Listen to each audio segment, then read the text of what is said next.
Boa noite, alunos. Então, vamos continuar. Essa aqui seria a nossa aula 4, então, de Introdução ao Serviço Social. Aula 4 aqui do canal, tá? Aqui desse vídeo, porque lá no ambiente virtual de vocês, aula 3, tá bom? Então, vamos lá.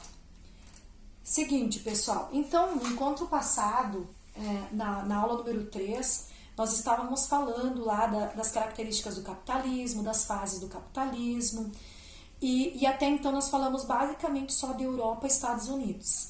E agora, a partir desse encontro de hoje, nós vamos falar especificamente do Brasil. Porque agora que nós vamos chegar aqui no Brasil, no surgimento da profissão no Brasil. Então, se vocês rememorar lá no penúltimo vídeo, se eu não me engano, onde a gente falou sobre as fases do capitalismo, nós vamos lembrar lá que na fase 3 do capitalismo, que ele teve 4 fases, que é o capitalismo de monopólio financeiro, que é o período da segunda revolução industrial, surge a profissão de serviço social em Amsterdã, na Holanda, no ano de 1899, um ano antes de virar o século para 1900, né? E aí nós vamos ter, então, nesse contexto até aí, a professora falou basicamente sobre Europa e Estados Unidos. Claro que eu dei uma pincelada ali no capitalismo tecnológico e informacional, mas a gente vai se deter mais nisso depois. Então, nós vamos ter aí um período bem importante que vai ter relação com o Brasil, e agora nós vamos falar desse período. Então, até então, o que era o Brasil até 1900? Né? Nós tivemos aí o período do descobrimento, o período da colonização, nós tivemos os ciclos da mineração, o ciclo da cana-de-açúcar, vários ciclos que o Brasil foi passando enquanto o Brasil colônia. Tivemos o processo de escravidão, que é todo aquele processo que vocês já conhecem, que primeiro os índios já foram escravizados, depois foram trazidos então os africanos para também estarem sendo escravizados no Brasil, e depois nós tivemos então a abolição da escravatura em 1888, então bem recente ainda, né? Em 1889, nós tivemos a proclamação da República, tá? O Brasil deixou de ser uma monarquia e virou uma república. Nós deixamos de ter um rei e passamos a ter um presidente da República, beleza? Então, 1889, 10 anos antes de surgir a profissão de serviço social lá em Amsterdã, na Holanda. E o que era o Brasil nesse momento? Essencialmente agrícola. Né? Agricultura e pecuária era o que acontecia no Brasil. A agricultura, especificamente a produção de café, né? Que era grande, assim, a grande parte da economia brasileira estava vinculada na produção de café. Muito bem. Logo que é proclamada a República, assume então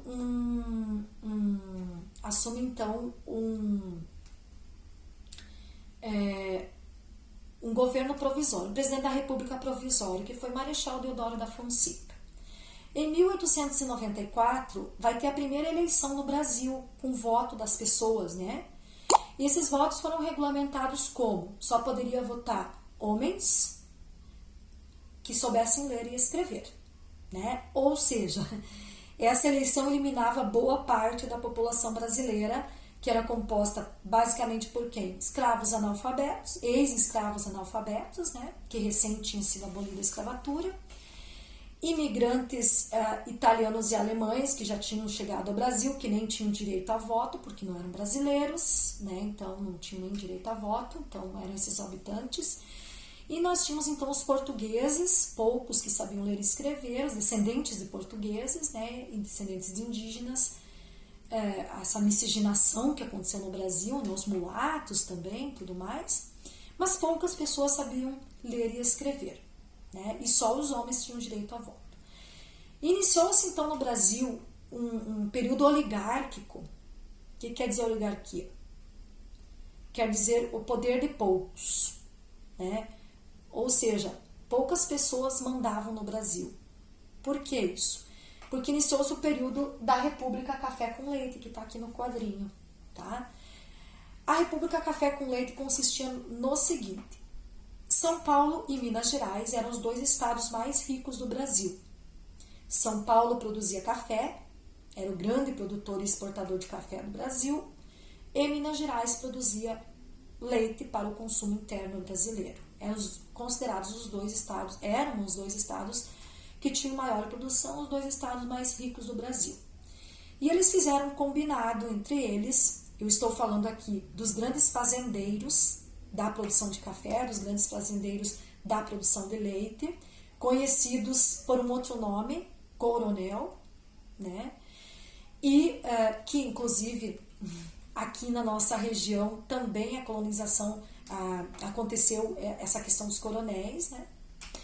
E aí nós vamos ter então esse grande poderio dos coronéis desses dois estados. E eles vão fazer um combinado para revezar o poder na presidência do Brasil entre os estados de Minas Gerais e São Paulo, né?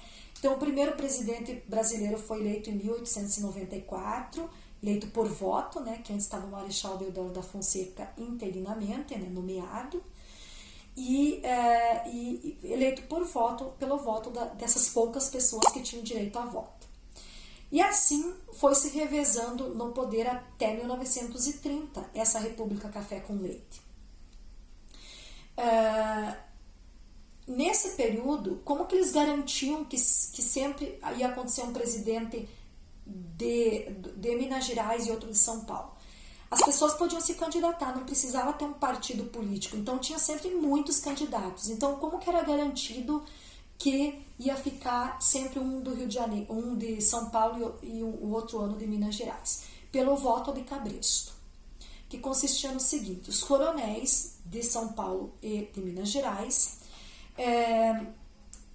mandavam nas cidades e nos seus empregados, faziam com que eles votassem em quem eles quisessem. Se não votasse, corria o risco de ser morto, né? Então eles tinham várias técnicas de ameaçar a população, com perca de trabalho, com a própria morte, no sentido de obrigar esse voto em quem eles desejassem. Inclusive eles faziam algumas falcatruas, como por exemplo assim, como era possível a eleição somente para quem lesse, escrevia um papelzinho com o nome do candidato, para que ele escrevia um papelzinho o nome do candidato, e a pessoa analfabeta ia lá e só copiava na hora o nome. Então tinha muita falcatrua, né? E assim foi revezando Minas Gerais e São Paulo, República Café com Leite, República das oligarquias, onde poucos mandam. Qualquer semelhança com a realidade é mera coincidência, né? Nós temos muitos resquícios ainda do voto de cabresto, do coronelismo nas nossas cidades e das oligarquias, tá? Então, o que acontecia na economia brasileira, como que estava organizado nesse momento essa questão da economia brasileira? Então, nós tínhamos poucas indústrias, poucas e pequenas indústrias, porque toda a economia brasileira era baseada na monocultura do café, plantava-se basicamente só café em São Paulo, e era esse dinheiro que mantinha, esse dinheiro da exportação desse café, que mantinha o Brasil. Essa exportação acontecia especialmente para os Estados Unidos, que era o principal comprador de café do Brasil, né? Então a economia estava organizada assim. Nós tivemos, logo após a abolição da escravatura, alguns fenômenos interessantes para a gente pensar. Os escravos libertos, por exemplo, no Rio de Janeiro, eles foram para as cidades e foram ocupar o quê? Os morros do Rio de Janeiro, que eram os lugares onde as pessoas mais abastadas, né, os homens brancos, né, os colonizadores, os descendentes de colonizadores, não queriam morar nos morros. Então, esses descendentes de escravos subiram os morros, logo depois libertos, para achar um lugar para ficar, né, onde fixaram residência. E hoje nós temos nesses lugares, então, as principais favelas do Brasil, nesses lugares. Quem são as pessoas que estão favelizadas lá nos morros do Rio de Janeiro? Na sua grande maioria, descendentes de escravos lá do período de 1888. Naquele tempo, o Rio de Janeiro era a capital do Brasil, né? Muito bem. Aí nós temos um outro fenômeno que aconteceu logo em seguida à abolição da escravatura, que foi o incentivo da vinda de imigrantes para o Brasil. Os imigrantes italianos e alemães que vieram ocupar o lugar dos escravos, né? Então os escravos eram tidos como os ex-escravos agora eram tidos como preguiçosos e tudo mais. E aí, então, se incentivou a vinda de imigrantes alemães e italianos, portugueses, poloneses para o Brasil, na intenção realmente de ocupar esses trabalhos que os escravos faziam antes. Esses imigrantes, eles vão vir com uma visão muito mais evoluída em relação à questão trabalhista, né? E aí alguns deles vão trabalhar na lavoura de café e outros vão trabalhar também nas pequenas indústrias e poucas indústrias que tem, especialmente em Rio de Janeiro e São Paulo, nesse momento no Brasil. E eles vão vir incentivando os trabalhadores que estão nessas poucas indústrias a se organizar, porque nessas poucas indústrias, quais eram as condições de trabalho que existiam? Absolutamente nenhuma. Não havia uma jornada de trabalho específica, cada empregador dizia a quantidade de horas que o trabalhador tinha que trabalhar, e nunca eram poucas, eram de 12 a 15 horas diárias de trabalho, em condições absolutamente insalubres, perigosas. Não havia um mínimo de valor a ser pago por esse trabalho, como um salário mínimo, por exemplo. Os empregadores, principalmente nas poucas fábricas de tecido que tinham, preferiam empregar mulheres e crianças, porque assim poderiam pagar bem menos do que é pago para os homens, e essas pessoas fariam o mesmo trabalho. Então havia uma série de questões para serem resolvidas no âmbito da classe trabalhadora no Brasil. Muito bem. Chegamos aí, por volta de 1924, vai acontecer uma situação bem interessante, porque um grupo de militares do Exército Brasileiro vai se revoltar contra a República Café com Leite, com esse sistema de domínio do poder somente por 2 estados. E também vai questionar algumas coisas para o governo, como, por exemplo, mulheres trabalham, mas não votam, né? Vão começar a reivindicar a questão do voto feminino. E também vai ter a questão, eles também não concordam com essa questão do voto de cabresto, eles acham isso muito ridículo, né? E eles vão iniciar um movimento conhecido por tenentismo. E esse movimento desses grupos de soldados que vão desertar do Exército Brasileiro vai percorrer o Brasil inteiro falando essas questões, né? Falando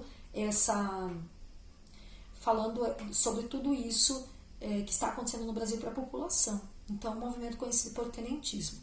Daqui a pouquinho nós vamos falar do tenentismo, vocês vão ver como ele é importante. Ele vai ter uma força bem grande ali por volta de 1924, mas daqui a pouquinho ele vai aparecer de novo na Revolução de 1930. Muito bem, em 1929, nós já vimos lá em outros vídeos que vai acontecer a quebra da Bolsa de Valores em Nova York. Lembra que eu falei para vocês que o principal comprador do café brasileiro é os Estados Unidos? Se a Bolsa de Valores de Nova York quebra os Estados Unidos. Se quebra os Estados Unidos, quebra a nossa principal fonte de renda, que é a venda do café para os americanos.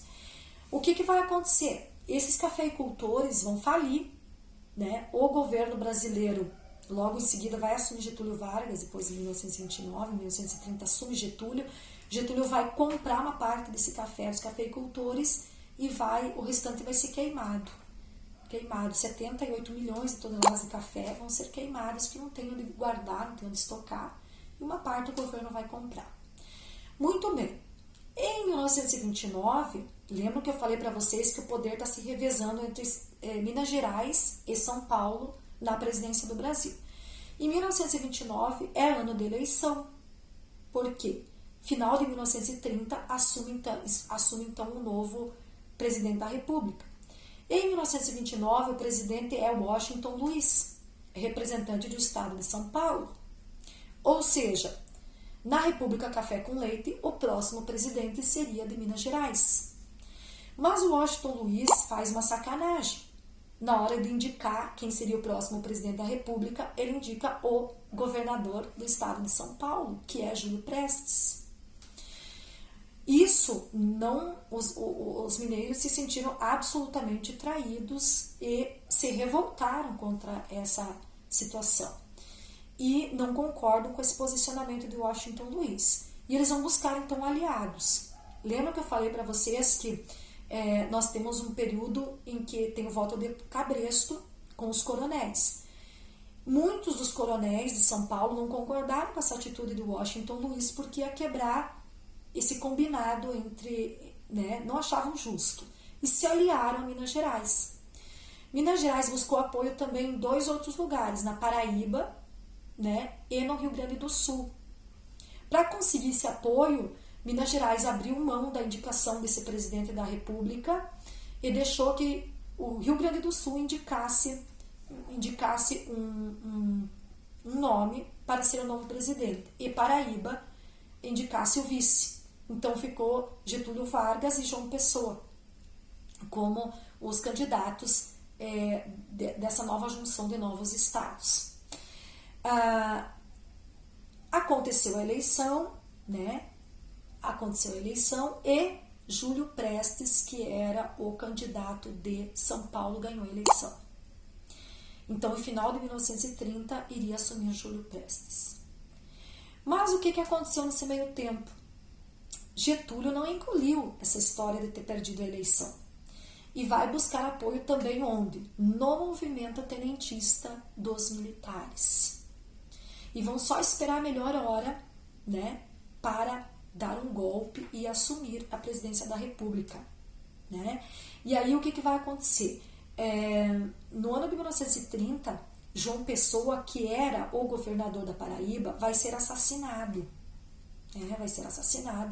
Getúlio, muito ardiloso, vai dizer que a culpa é do governo, que alguém do governo provocou esse possível assassinato de João Pessoa. Vai fazer então uma mobilização, um enraivecimento da população, um enraivecimento de todo contexto contra o governo de Washington Luiz. E aí, em outubro do ano de 1930, os militares chegam ao Palácio do Governo no Rio de Janeiro, pedem para Washington Luiz se retirar e Getúlio Vargas então é proclamado o novo presidente da República. E aí Getúlio assume num contexto absolutamente, digamos assim, difícil para o Brasil nesse momento, porque vai ter os altos níveis de desemprego provocados pela quebra da Bolsa de Valores. Todos aqueles trabalhadores que estavam na lavoura de café não têm mais trabalho, eles estão migrando para a cidade, as periferias das cidades estão inchando, a pobreza está aumentando. E o que Getúlio vai fazer com tudo isso? Eu conto no próximo vídeo, que eu vou cortar aqui para não ficar tão pesado para passar para vocês.